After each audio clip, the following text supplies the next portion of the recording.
Matéria super fácil para que vocês Sim, possam... senhor. Matéria maravilhosa em história. Primeira Sim. pergunta. Identifique a alternativa errada e corrija no caderno.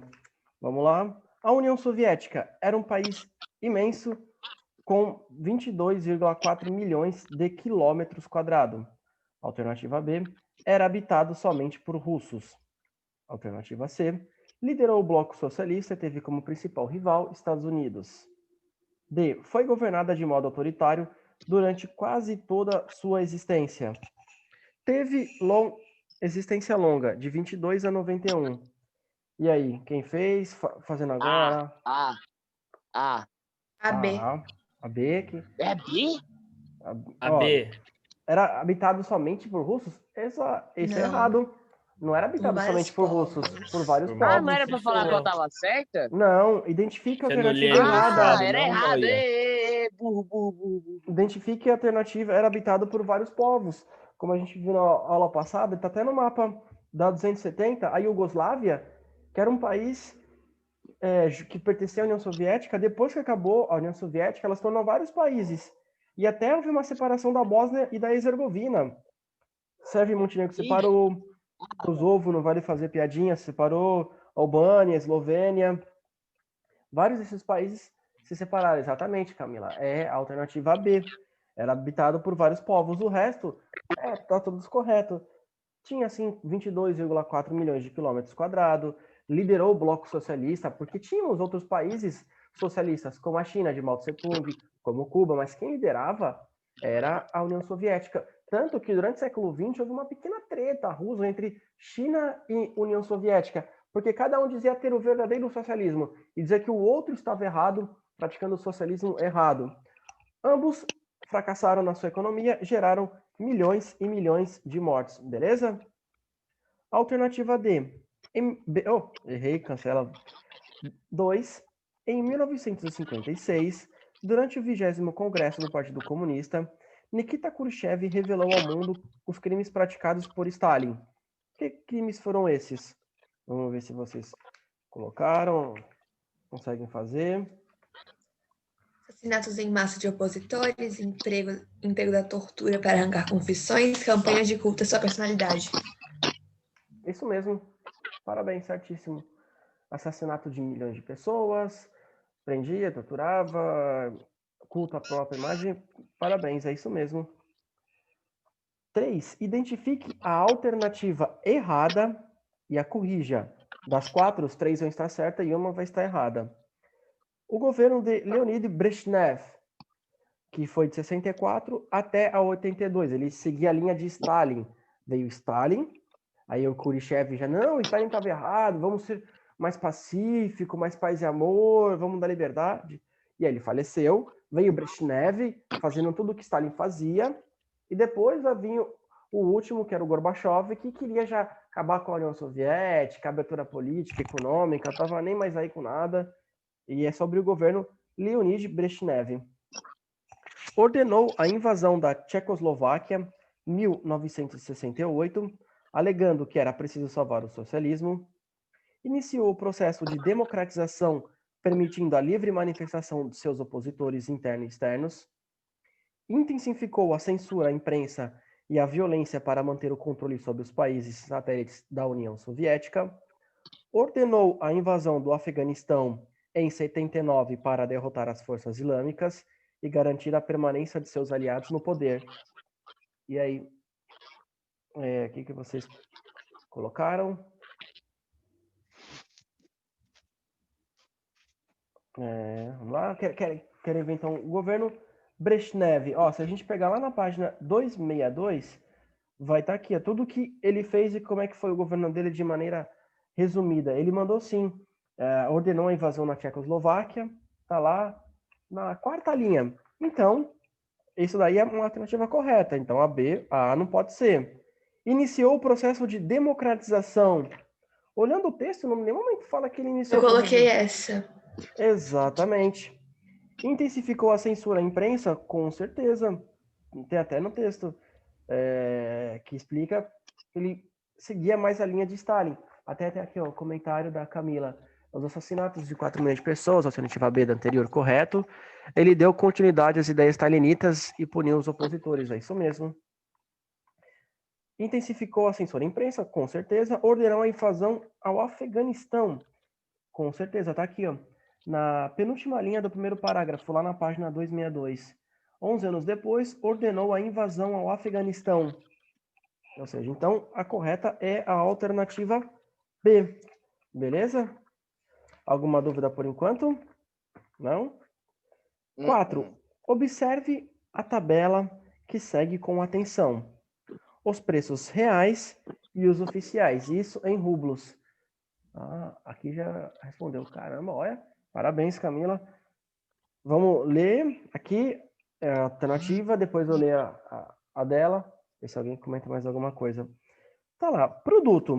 1 quilo de cordeiro, 1 quilo de vitela, 1 quilo de vodka, 1 quilo de salame, 1 quilo de maçã e etc. 1 quilo de cordeiro. Nas lojas estatais, que eram do governo, que o governo controlava setor terciário lojas, secundário fábricas e primário produção, na loja estava R$ 2,50. No mercado negro, estava 15. Por que existia isso?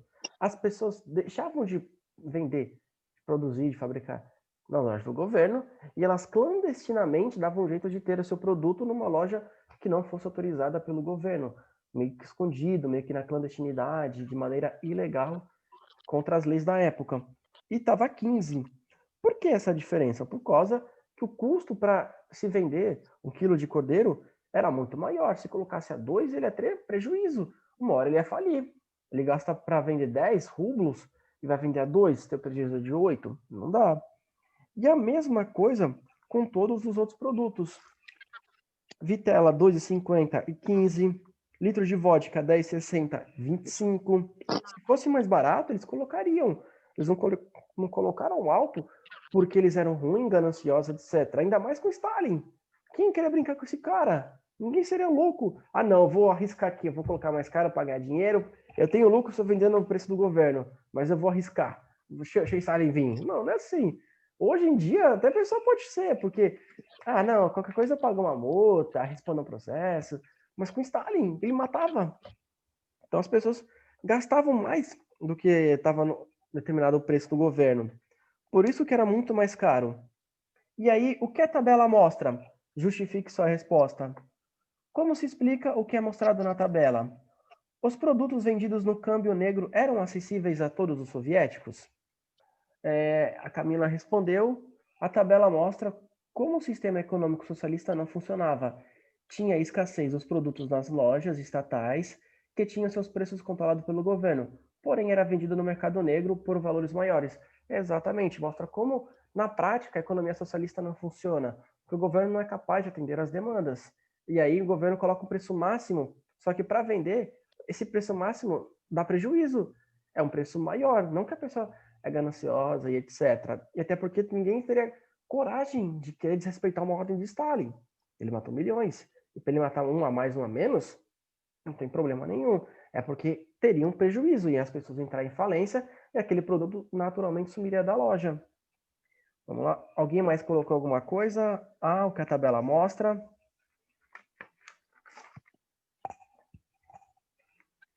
Não. A Mesma tabela... coisa, assim, tipo, na mesma linha de raciocínio. Na mesma linha de raciocínio, exatamente. Vai mostrar a tabela com os diversos produtos, o preço que o governo determinava e o quanto que ele era vendido. Aí, B, como se explica o que é mostrado na tabela? Se explica porque o valor para se vender esse produto era maior do que o preço determinado pelo governo. E aí acabava se vendendo mais caro, porque tem custos. Desde a matéria do setor primário, com os animais, o quilo de cordeiro, vitela, ou os ingredientes para fazer a vodka, enfim. O custo no setor da produção, com funcionários, equipamento e etc. O custo com transporte, com comércio. Então, se a gente somar tudo isso, não dá para vender 1 quilo de cordeiro, não dava a R$ 2,50. Vendia-se mais caro. E a mesma coisa.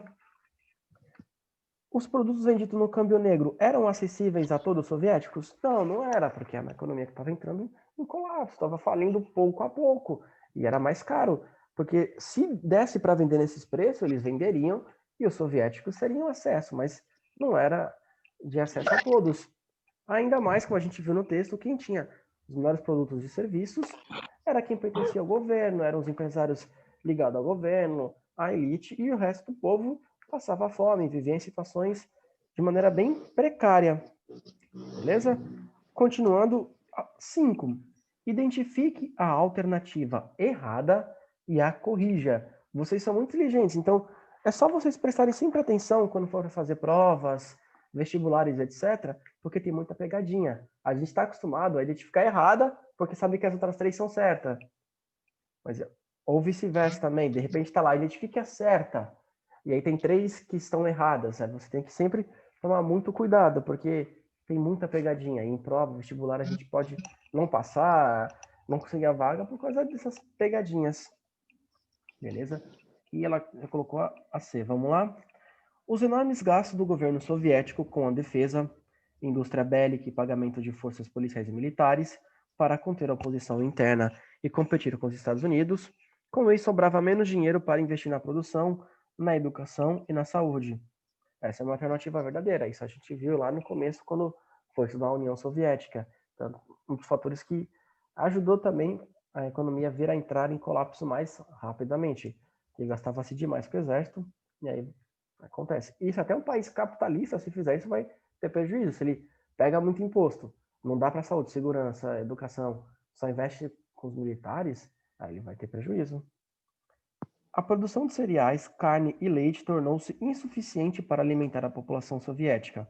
O país, que era um dos maiores produtores de grãos, passou a importá-los.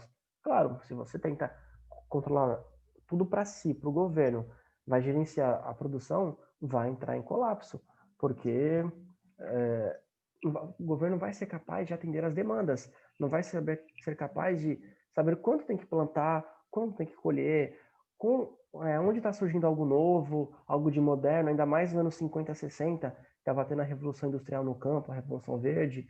O governo não vai ser capaz de atender as demandas, não vai ter a concorrência. Um fazendeiro não vai querer produzir mais em um menor tempo para vender mais do que o outro, por interesse próprio. Não, e aí vai simplesmente faltar. A Camila fez um comentário. O principal problema era a enorme e corrupta burocracia em que se mostrava cada vez mais incompetente para resolver os graves problemas da União Soviética. Também tinha isso que ajudou. Era uma burocracia, era corrupção. Isso até prejudica o Brasil atualmente. Pode perguntar para quem gera emprego, para quem tem o comércio, o quanto que a burocracia, os impostos dificultam para contratar mais funcionários. Pergunta para quem tem uma loja pequena que seja, uma loja maior, enfim, isso dificulta bastante. E também ajudou a dificultar na União Soviética. Burocracia está no texto também, e a corrupção, nem precisa falar. Se o cara matava, óbvio que ele vai querer ter os desfrutes do que ele tinha. Por isso que toda vez que o socialismo foi implementado, o líder nato sempre acabava se gabando, rico, bem, desfrutando das maravilhas do dinheiro, enquanto a população passa fome. Até comentei do Nicolás Maduro, lá em Abu Dhabi, Emirados Árabes, comendo carne, o cara cortando, e a população da Venezuela passando fome, comendo lixo, matando cachorro, literalmente, para poder se alimentar. C. A eficiência e a transparência da burocracia que dirigiu o Estado soviético na época. Isso daqui parece estar errado, hein? Eficiência e transparência da União Soviética. A falta de investimentos em máquinas e equipamentos industriais e em tecnologias ligadas à informática, telecomunicações, à microeletrônica, o que levou a União Soviética a ficar muito atrás das potências capitalistas nessas áreas. Com certeza, isso está errado, isso está certo.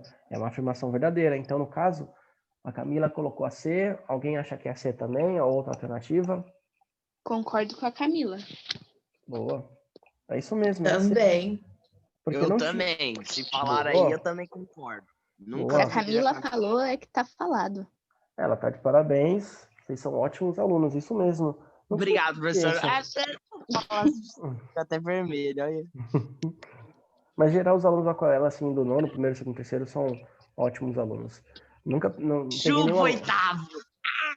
Não dou aula pro oitavo, não dou aula pro oitavo, não dou aula pro oitavo. Ah, Não dou então aula. que droga. Não dou aula. Eu só dou aula pro nono, primeiro, segundo e terceiro. E uma média, assim, é uma média bem elevada. Não peguei nenhum aluno, assim, com grandes dificuldades, que não soubesse fazer, etc. Vocês são bem inteligentes. A média, assim, é É que você alta. não dá. É como se fosse o elenco do Palmeiras, assim, do Flamengo, só com ótimas opções. Enfim, a resposta é a C, porque as outras são verdadeiras. E a errada é a C, não tinha eficiência, não tinha transparência. E, de fato, o que a Rússia hoje produz, tecnologicamente falando? Nada. Até a China está na frente.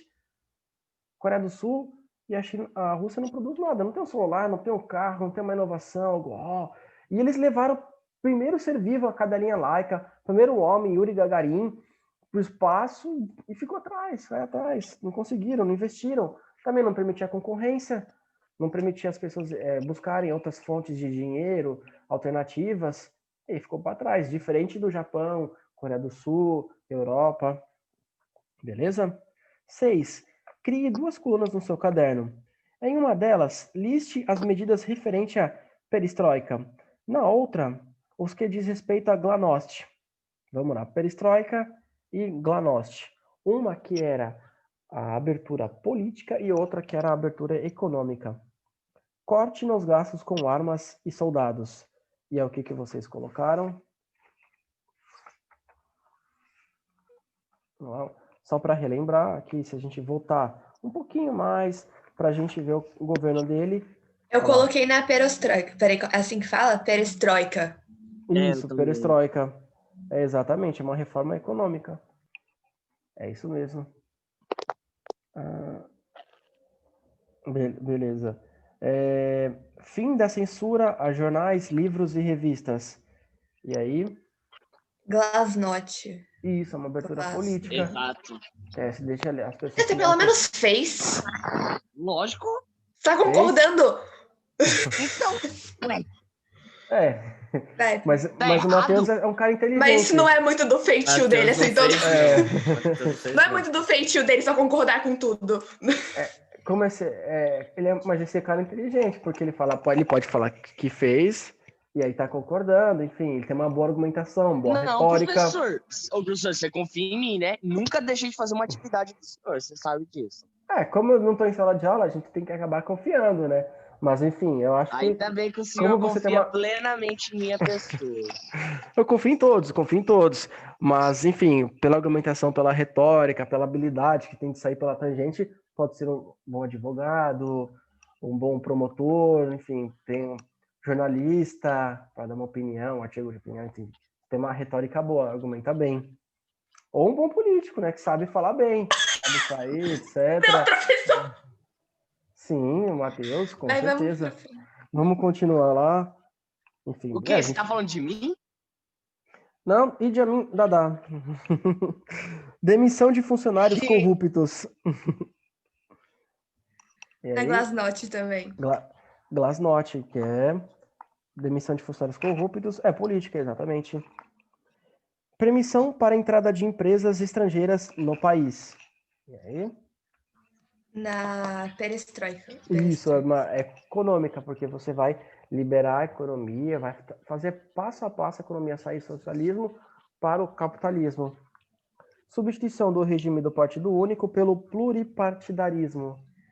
Glasnost. Isso, Glasnost, é política, o nome já diz, é pluripartidarismo, partidos, etc.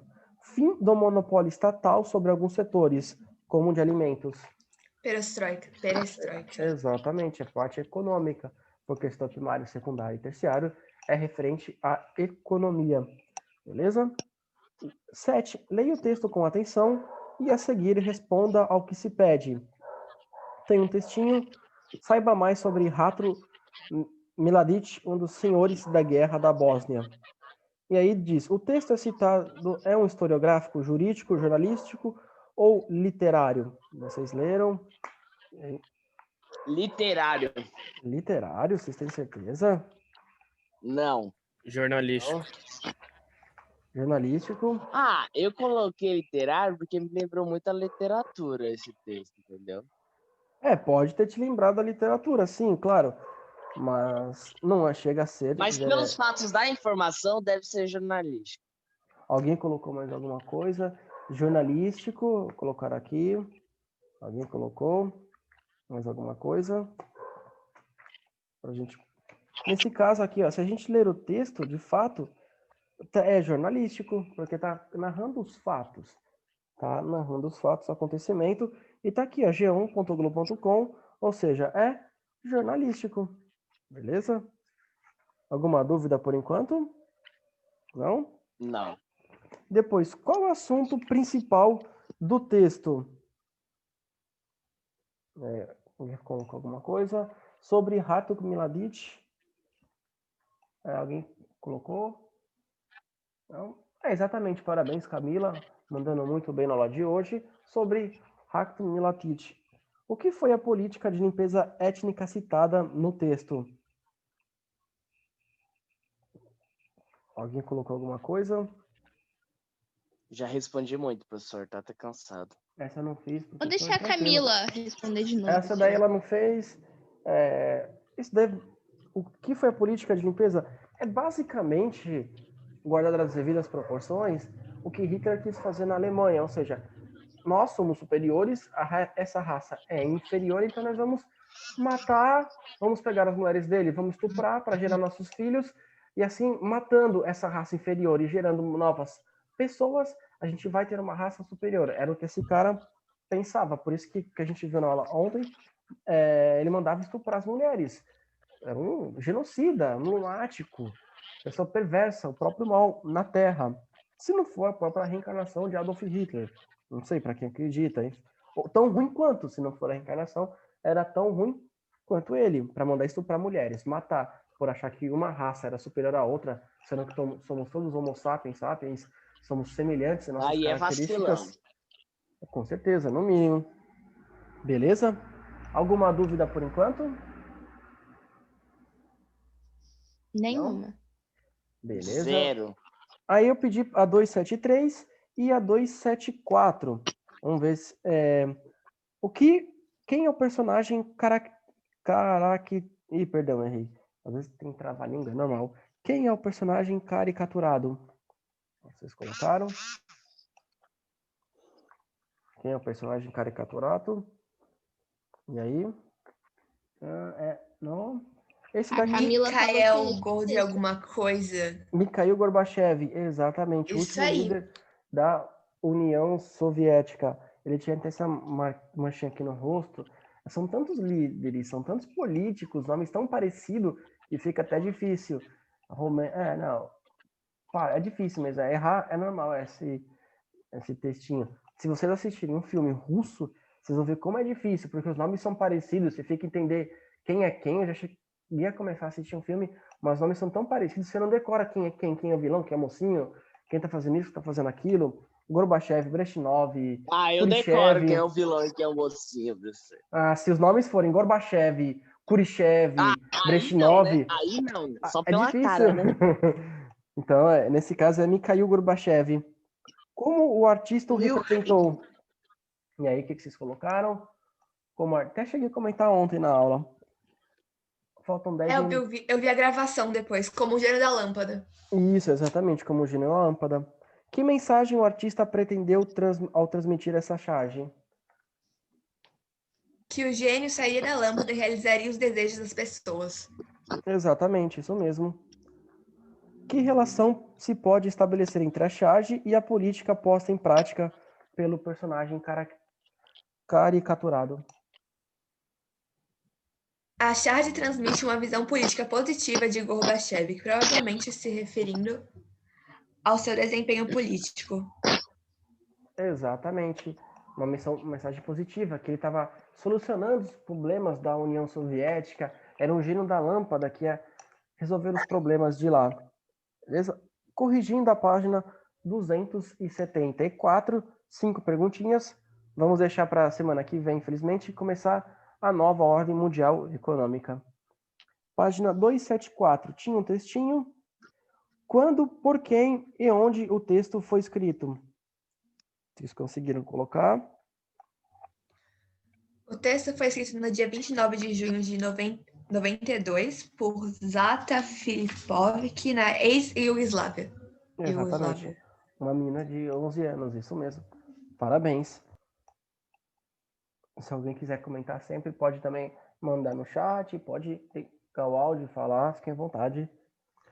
O texto se destina às autoridades, ao público geral, a uma comunidade ou ao núcleo familiar? Vocês acham que ela fez esse texto para todos, para alguém específico da família, para alguém específico da comunidade?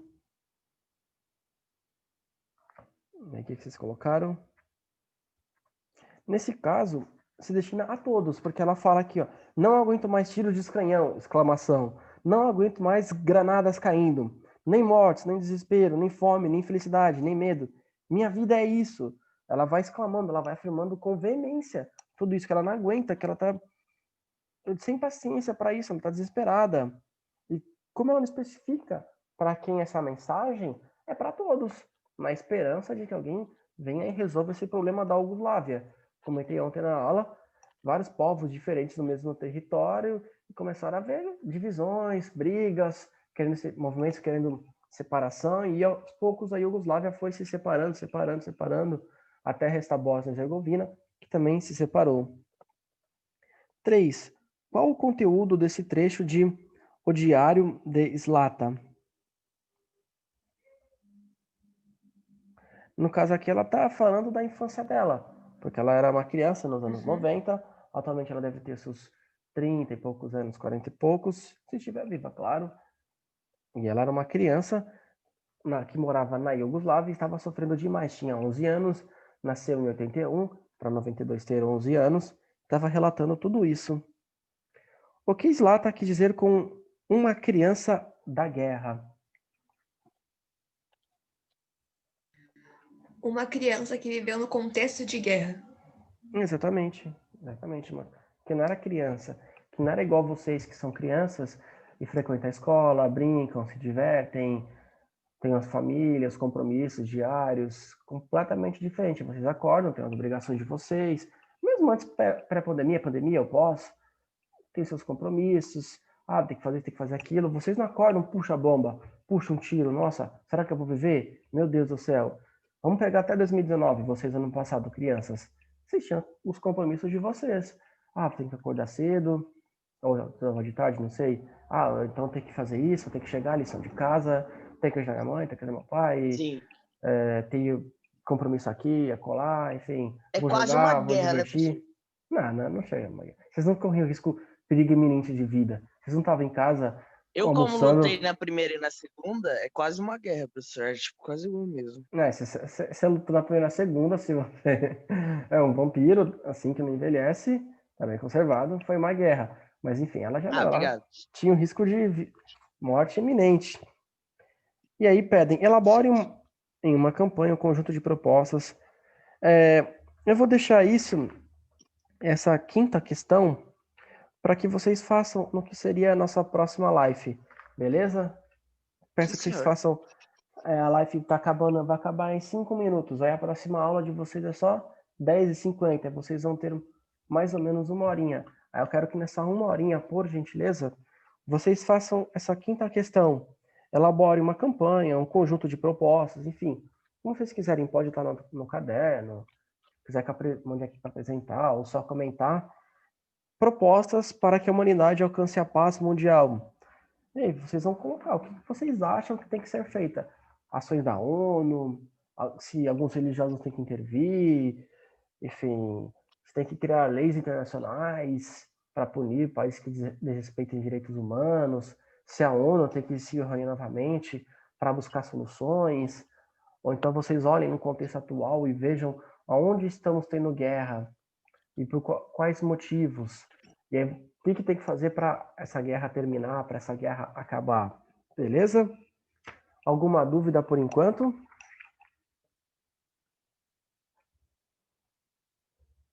Não, sem dúvidas. Nenhuma, professor.